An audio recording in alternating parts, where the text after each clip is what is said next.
You guys have heard repeatedly, it's just rehabilitation, right? Yeah. That's like banged over your head all day long, right? Well, I'll tell you, I rehabilitate myself every day because I make a lot of mistakes every day. I am not mistake free. I don't try to be mistake free. Okay, all I know is that there's an opportunity for me to learn something from all the mistakes I made, and then I try to show up the next day a little wiser, a little smarter, a little better, right? For myself. Now, first time I found out about the game of basketball was through a group like this that came down to witness the word of God at Kingsway Academy to the students. And someone saw me, just like they're seeing all of you today, some of you guys playing, they saw me for a second, right? And they thought, you know what, there may be something special in this young man. I went off, played the game of basketball, but you know what the game of basketball taught me? All the things it's teaching all of us every day we play this game. There's highs, there's lows, there's ups and downs, there's missed shots, there's wind. There's wind, you can't shoot it in the wind, so you change, you penetrate to the cup, you get a foul, someone fouls you hard, you get to the ground, you get up. All that's a part of the game, man. All that's a part of life. I call it the game of life. It's no different than the game of basketball. But when you think of it that way, you realize that you don't expect it to be perfect. You don't expect it to go right all the time. But you win the game. As long as you breathe and you win this game. You feel me? The game ain't out yet.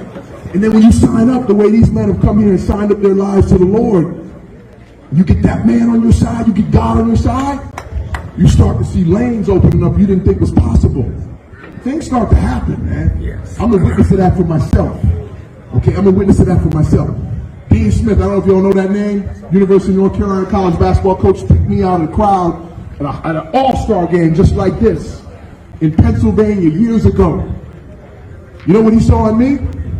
He saw a toughness, a will to fight, a will to get up. Someone popped me in the face and split my head open. I went and got the stitches. I came back in the game. All right? That's a determination that all of us have if we tap into it. It's there for, I don't have anything special. Once again, I ain't special. I'm not special. We all are the same, man. We're all the same once we tap into it and recognize we all have it. Okay?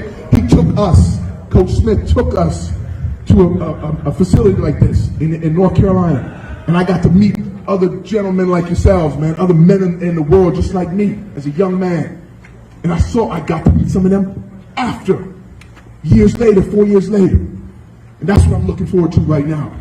Meaning you men outside these walls with a fresh start, thinking about the things you want to get done in life. Because it begins up here, man. It begins in your mind. I'm telling you, it begins in your mind. All right? I want to introduce Tyler and Origins. You guys know these guys. They want to share a few words with you. Know that they're here. We want to thank them for being here. First of all, because we're getting ready to put something on them. All right? So just do what you can do, but it ain't going to work. Hey, well, I just want to say thank you so much to everyone who's here, everyone who made this happen. Rick Fox taking the time out of your schedule to come here and encourage each and every one of you. And ultimately, we're all here because of the Lord. He cares about each and every one of you. I reached out to Marvin maybe about 3 weeks ago, and I said, hey, we're coming down here with a team. Is there any opportunity that we could maybe come into a prison and minister to some men? Play some basketball maybe. That's all it was.